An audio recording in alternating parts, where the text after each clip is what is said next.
How do you find a meaning and purpose in your life? Today's guest is Dr. Alise Cortez, who shares an incredible story about how she's found meaning and purpose in her life through crazy things like getting fired, moving to Brazil, and pursuing her higher education. You can't miss this incredible story of Dr. Alise Cortez. Stay tuned.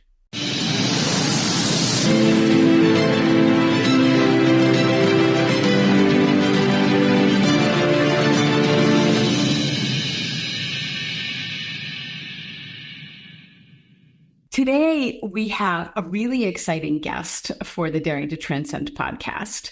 Dr. Alise Cortez is the Chief Ignition Officer at Gusto Now, a human and organizational transformation consultancy specializing in the activation of meaning and purpose to increase engagement, performance, innovation, retention, and thus profitability.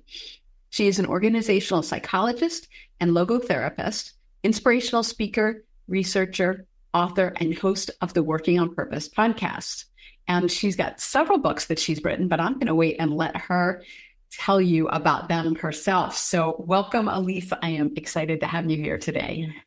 Thank you for having me, Karen. As I said, it's so nice to be on the other end of the mic. Thank you for that opportunity. You are so welcome. So why don't we just dive into telling me a little bit about your story and how you've gotten to where you are now? Oh, man. Just start with a zinger, huh, Karen? All right. Okay. Okay. Well, let me just first start by saying, that one of the best things that probably happened to me along the way is, one, when I got the opportunity to be sprung out of my really small town of northeastern Oregon when I was 18 years old. When I was there, Karen, the population was literally 4,800 people. And I had a singular ambition, and that was to get the heck out of Dodge. Right. I worked for my parents in their restaurant business in my high school years, and that was great. But I was like, oh, this is not going to work for me. And I started working in a co-op job just at the front desk for this pumping company. Ended up meeting the owner who worked lived in Portland, Oregon. And he said these magical words to me one day on the phone when he called in. He said, if you ever find yourself in Portland, you've got a job with me. Oh, wow. There it was, Karen. There you go. There's your out. Ticket. Yeah. My ticket out. So I cashed that ticket in, and I moved to the big exotic city of Portland, Oregon when I was 18. I did a little bit of business college, but then promptly went to work for him in his commercial real estate development company, again, as like his admin assist kind of a person. And amazing experience, working for him. He was a Czechoslovakian American immigrant, bigger than life personality, huge heart, believed in me, gave me so many ways to learn and grow and stretch. And he was so much fun to work with. And then one day, 18 months on the job, I'm sitting there at my little front desk behind my IBM Select typewriter. Remember those? And he walks past me on the way out to lunch. And as he opens the door over his shirt or coattails, he says, you have to get out of here. You have to go see the world, get an education, do something with yourself. But before you go, hire your replacement. And the door shut. So I sat there the whole time he was gone. I had one singular burning question on my mind, and you can guess what that was. Did I just get fired? So he walks through that same door and still sitting there frozen where he left me. And he starts merrily walking back to his office. And I said, Roland, just a second here. Did you just fire me? And he said, absolutely. It would be a crime to keep you here. Wow. I tell this story all the time, Karen, when I'm doing leadership work.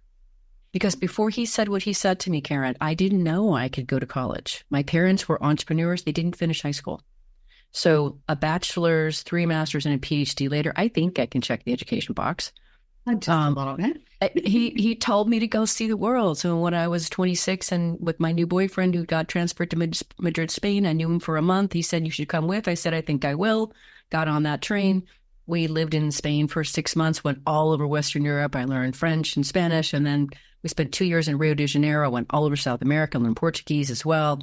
And it blew my mind open, Karen, to have those experiences, to be from a small town in Oregon, to have those experiences. And so radically transformed my life. And then he said that bit about doing something with yourself, and that is an ever-evolving thing. But if it wasn't for Roland giving me that vision of what I could be, that he could so easily see in me that I couldn't see in myself, which is beautiful leadership. That is inspirational leadership at its finest. Not that you need to fire people to make these things happen. But anyway, he But really set me up. that's what people need. I mean, And I did. To be perfectly honest with you, sometimes firing somebody can be the best thing you can do for them. I mean, it might not seem like it to them at the time, but it can be something that sets people free from something that's holding them back, and they don't even see it. So I love that, because leadership takes so many different perspectives, so many different avenues, I think is really what I want to say. It takes so many different avenues. And we always think, well, the avenue is always to, bring people along in a certain way and promote them. And, there's a certain way of bringing people along. And that's a great way for some people.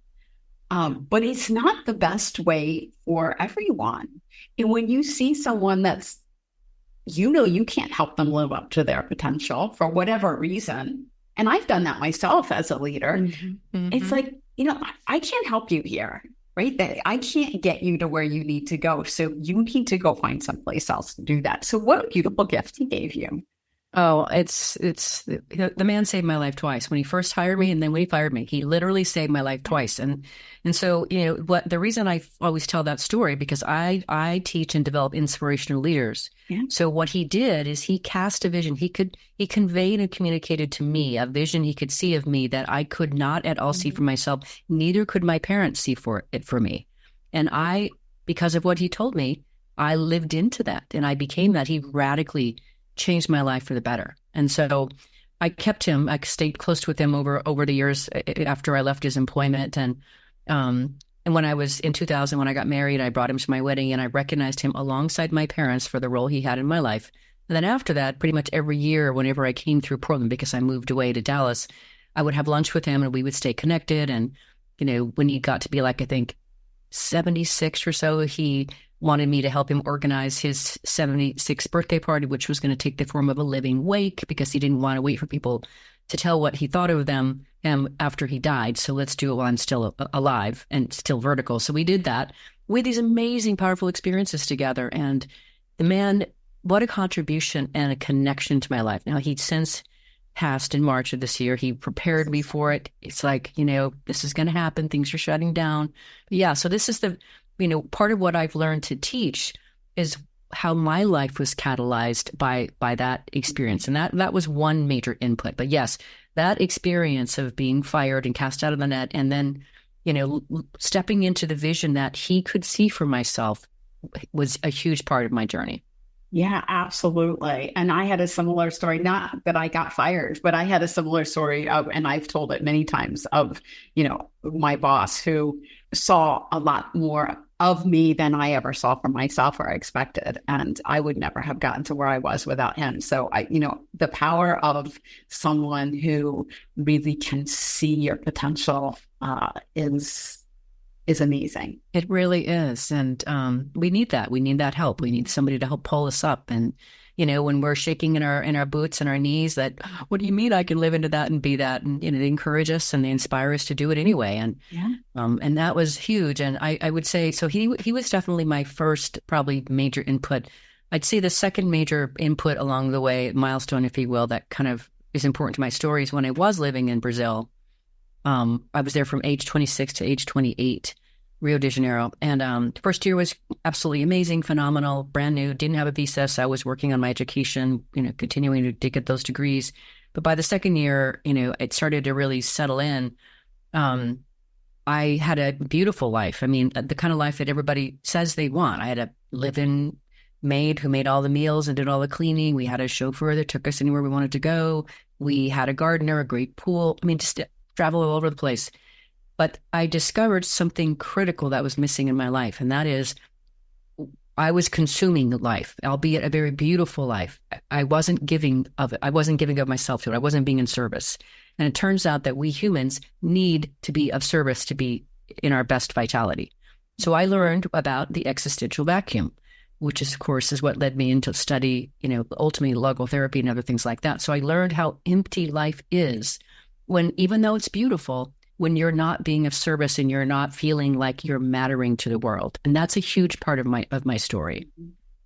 Yeah, and that is so important. I mean, and that goes back to, I think, some of the stuff that we talked about in your bio, the whole idea of finding meaning and purpose. And meaning and purpose, at least for me, doesn't have to be a grand thing, right? Everybody has to say, well, you have to find your purpose in life.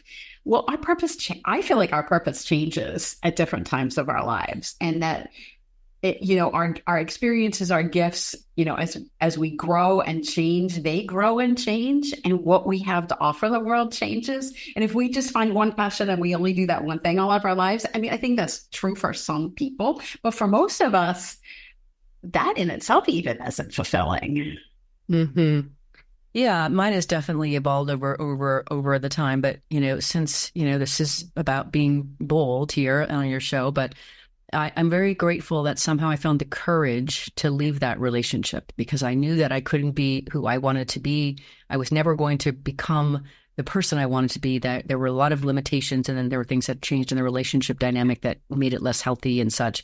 But I literally, after living there for 2 years, said I need to go back and go back to Portland. So when I moved back to Portland, I was halfway through my first master's degree, and I needed to find a way to work. And I was lost. I didn't know how to plug myself back into this world. And I didn't know how to bring all this person that I had evolved into with my travel experiences and my language. I just needed to finish that degree. So the first thing that I found was I was able to buy this high-end residential cleaning business. So I could work that half time to make enough money to pay for my living and pay for my education. So I went from having a maid to being a maid. And that was a fantastic experience for me. It gave me the time to think and reflect on that experience. And I was never more physically fit in my life. I literally I ran a marathon in 3 hours and 45 minutes when I was doing that. Yeah. I'm not kidding. I mean, it was really something else, a truly transformative part of my life to process what I had experienced prior. And I finished the semester. So, yeah. Wow. First of all, how brave to leave a very comfortable life and do that, because we often feel like, okay, I'm comfortable, I'm here, I have everything I want. How can there's sometimes almost a guilt. Well, I have everything I want, so how can I want more? How can I want something different? And to give yourself permission to say, hey, this isn't enough. Maybe not from a material standpoint, but it's just not enough for me. Yeah. I need to move on. To give yourself permission to even recognize that is huge, and then to act on it, obviously, to your point, is definitely on the path of transcendence, on the path of, rising above that aspect of your life where you were then and moving on to something different. And then what a creative way to solve your financial problems is probably too strong a word, but, to create a financial situation for yourself that you can go to school and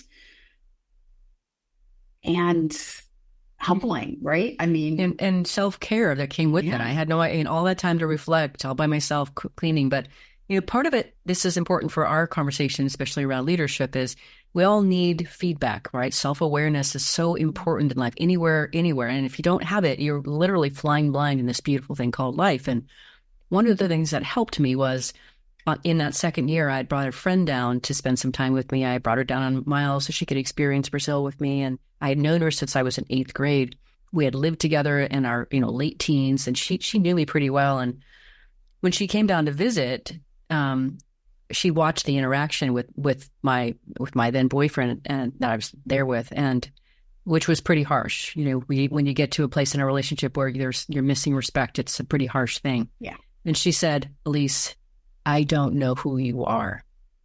Ooh. And that was a really important, sobering piece of feedback for me. When she said that, I was like, that's not who I want to be in life.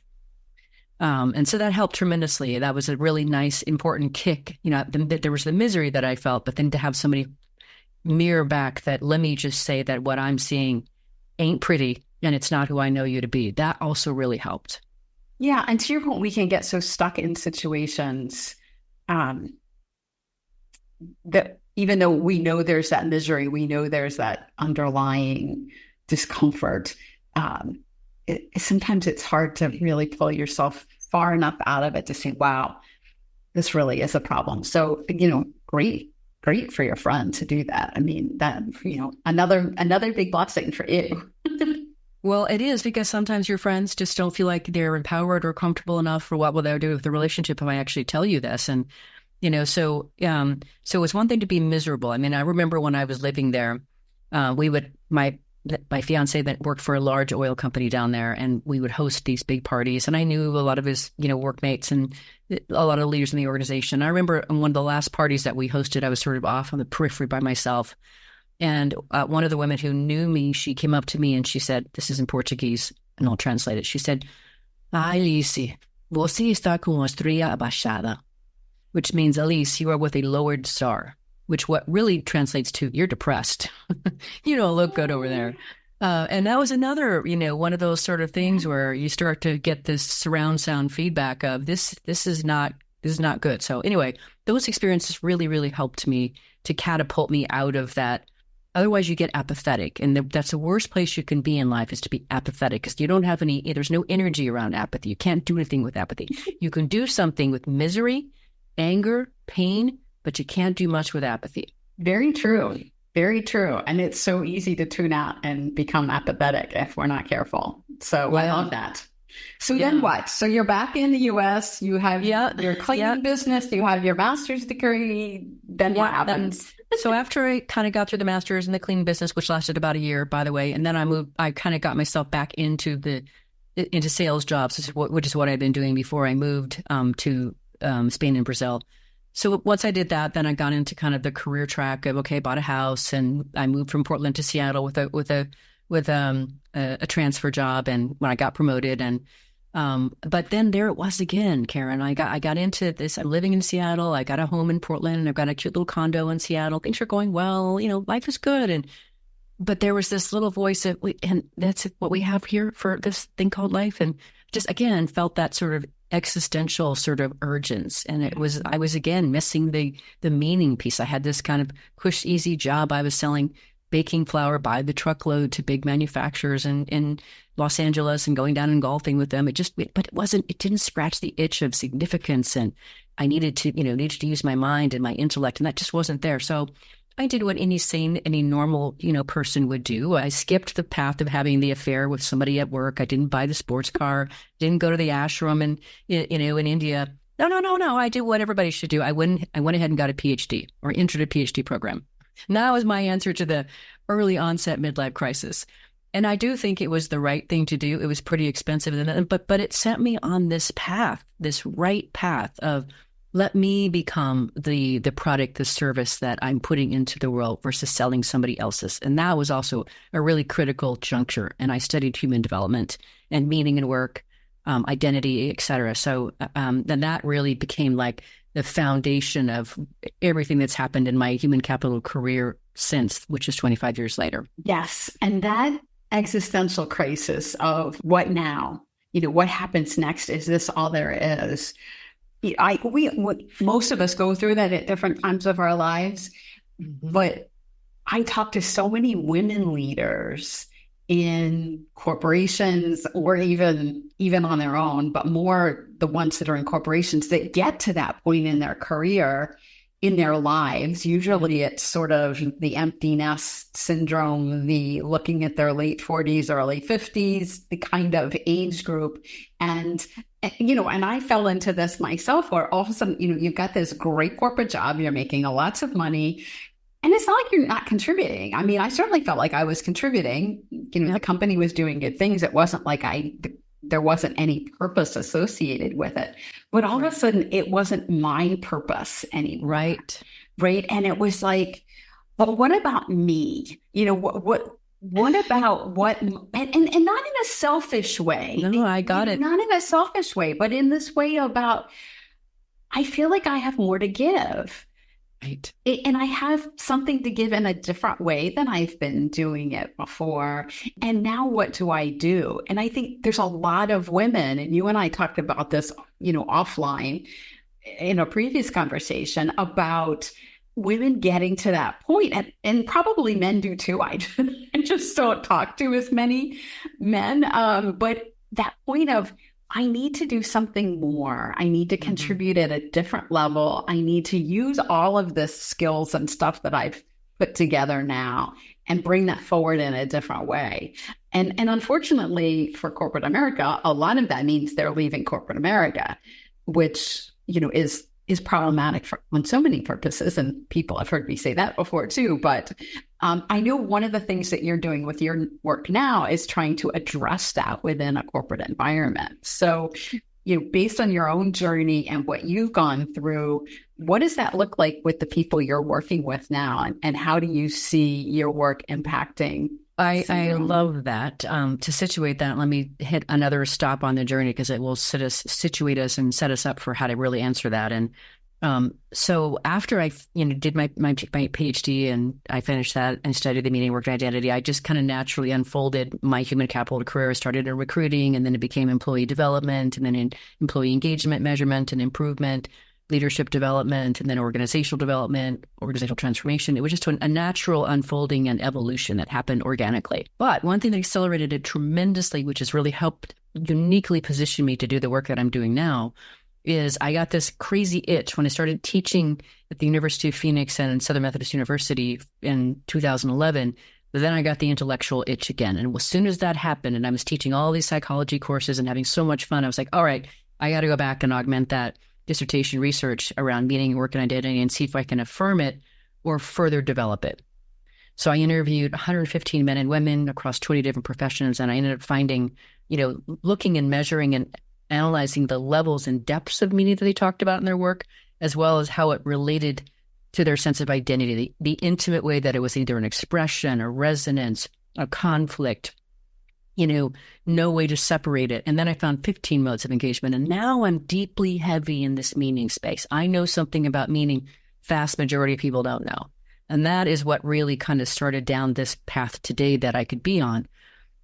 So I got that work published. I got to spend 3 weeks in India at a conference sharing that. I made it into workshops for people. And I was like, okay, this is like the highest level of my ability to date then. This was in 2014, to be able to express my unique gifts in only the way that I can through what I've done through this research. And then, this is a big spigot, I literally get a phone call from Voice America, and they said, hey, we found you on LinkedIn, went to your website. We see that you're a consultant, a speaker that usually makes for a good host. Would you like to host your own show? And I thought, this is crazy. This is all connected, beautiful energy. Yes, I'm going to say yes to that.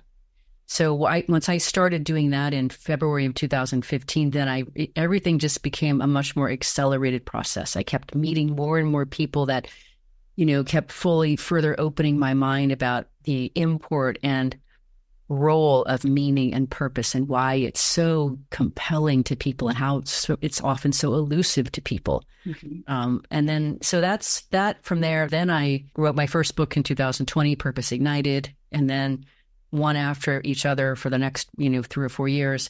And now I'm uniquely positioned to be able to help organizations be able to detect and articulate their purpose as an organization and then thread it through into their culture so that becomes their stabilizing, fertilizing force that allows them to really grow and be vibrant and vivacious in the expression of who they are uniquely in the world.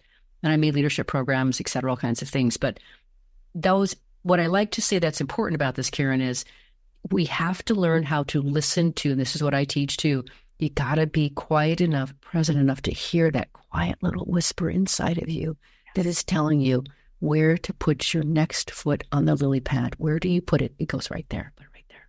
Yeah. And if you can't listen to that, you miss it. You miss the message. So that was a critical part of my journey, as all of that listening and being obedient to that and giving myself over to it.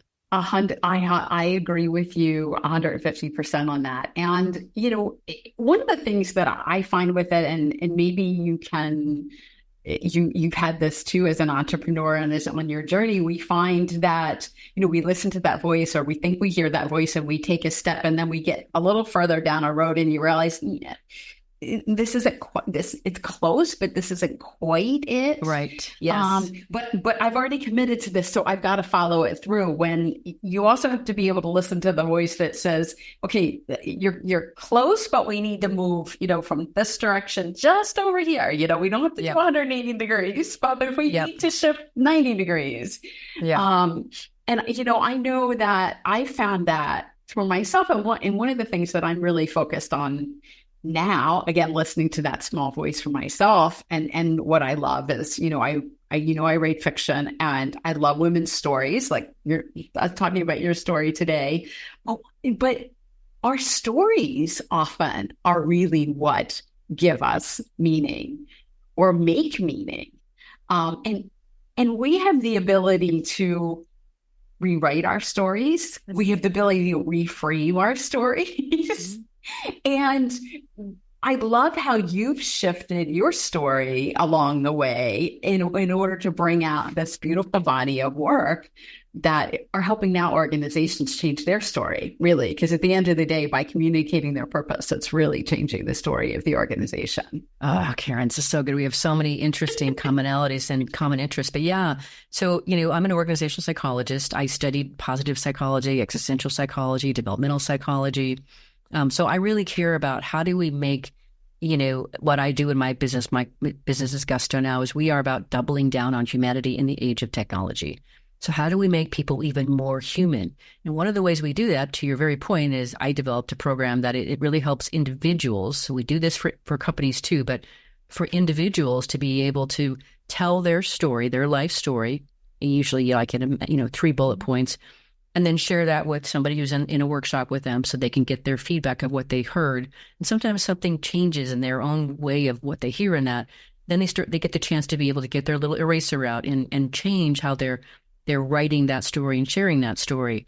And I've had people really get unstuck from these major limitations or ways of being small in the world, or, becoming a victim in the world by going through that exercise. It's so, so important. So yes, knowing that you have a story, knowing that you have the editorial right over that story, and 3, that you have probably a responsibility to yourself to keep reviewing that story in order for you to be able to live your best and highest self. Yes. All those things, right? Yes, so important. And I love doing that kind of work, Karen. It's so cool. Yes, and so do I. And, I love helping women reframe their stories, because so often women, particularly, and again, just speaking from my own experiences, we don't always tell our stories in the most favorable light. No, we even to ourselves. Right. So now that we've talked a little bit about your story and, all the amazing things that you've done, is there anything that you feel like you've given up along the way, or you haven't done, or you've been forced to set aside along the way that to get to where you are now? Yes. And I don't know if forced is the right word, but maybe chosen. But one thing I will say, and I wouldn't change this for anything, but one thing I will say is, I didn't get married till I was 35, and I didn't have my baby until I was 38. And I was living here in Dallas, fairly new. And my husband was one of the big 4 guys, so he was on the road all the time. So I made a decision. That's when I became self-employed. And I did that because I did not want to park my daughter at daycare from 7 a.m. to 7 p.m. I just didn't feel like that was why I had a child. But I also didn't want to be, for me, I didn't want to be a stay-at-home mom. I didn't want to, devote myself to that role. But I wanted to be active in that role. Mm-hmm. And so I chose to be self-employed. And what I can tell you, absolutely, if I had stayed on the path that I was on, which is, more of a working inside organizations at different roles, I probably would have catapulted, my career a lot faster. And I think my 401k would be a lot more hefty at this point. So I chose to be a present mom, and I did choose not to fully participate in the fullest way in the workforce. And that definitely set me back some, financially and in terms of my career. All the more reason that I feel like, when I got divorced in 2016, hair on fire, the path is clear, man. Get out of my way. I got places to go. you know? Making up for lost time. Right. We got to move into sprint mode here. Never mind long distance, slow go, but let's just move into sprint mode here. But again, that was a choice that I would make, and I made, and I would never, ever, say to, especially to my beautiful daughter who's 21, I'm so proud of her, I could bust. I love her down to my last toenail 3 times. Anyway, but it did, and she and I have talked about that before, and that was a choice that I made. But I've also seen some women who entirely move out of the workforce to devote themselves to their parenthood, and that is also another choice, amazing choice. And so, now it's like I'm single and I have, nothing is in my way, and it's like I use my time very selfishly. I'm very careful about where do I put my time and my energy and my passions, and I'm judicious about that because I want to lift 1 million lives before I'm dropped into the ground, Karen, and I can't do that unless I'm going full speed. And I understand that, and I love how you say, it is a choice, and women often, to your point, are the ones that are faced with those choices, and we make different choices, and it's not, to your point, it's not always a sacrifice, so to speak.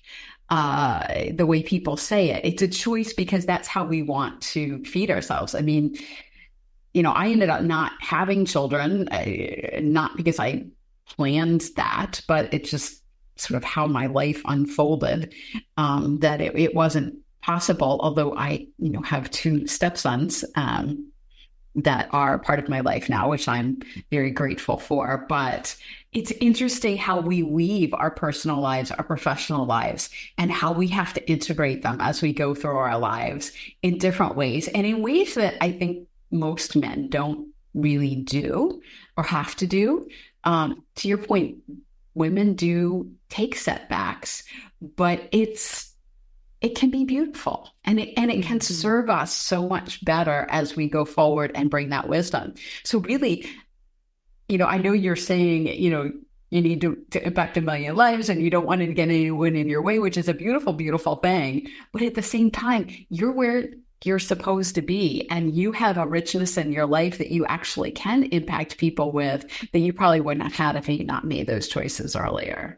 So no question, which is really what is so beautiful about when women and men, when we all can integrate our lives in a way that serves the different stages of our lives, the different stages of the people in our lives, and the different talents and skills and things that we have to offer. And, clearly you're doing a beautiful job of maximizing that through, weaving your integration as appropriate in the different stages of your life. So I love that. Well, thank you. I do too. In fact, my daughter was just calling me. Of course, my phone is on silent, but she still wants to connect with me. She likes to travel with me. That is a well-developed relationship. And, I was a choice, but there were trade-offs with that. What I also got from that choice too was to be fully integrated into my community. I mean, I really connected with and got to be part of my community and developing it. I was the president of Lakewood Service League, a group of women which were all about impacting our neighborhood through serving 36 nonprofit organizations. I was the chairman of the board when we had a $14 million campaign to build a new facility. I got to have these really amazing experiences that also taught me a whole lot about leadership and catalyzed my own leadership that I probably wouldn't have been able to do if I had a full-time corporate career or otherwise career. Yeah. So exactly. there were right. And then I'm known, Karen. Anybody who's lived in Lakewood when our kids were grown up knows about my parties. I hosted parties, brought the community together, whether it was during the summertime, beginning of school, into school, 4th of July, Halloween, Thanksgiving.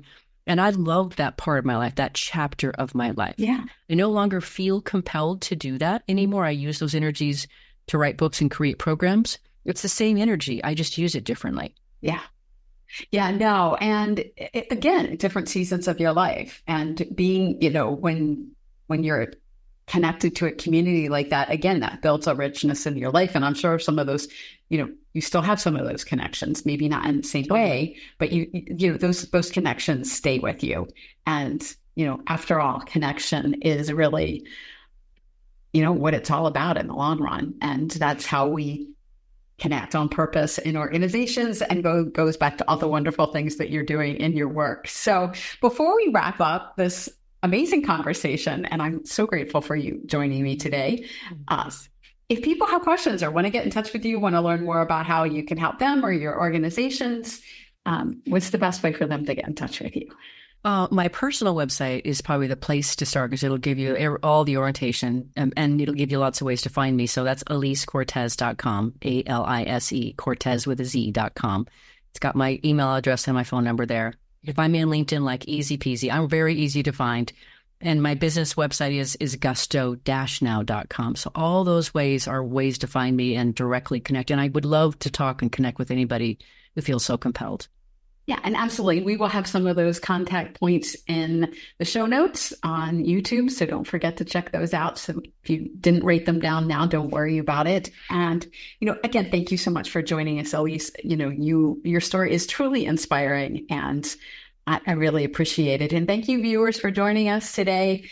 It's been a wonderful conversation. I hope you've gotten a lot out of it. If you would like to talk to me in the future about your story and how to reframe it or rewrite it, you can get a hold of me at daringtotranscend.com, or I'm easy to find on LinkedIn also. Have a great week.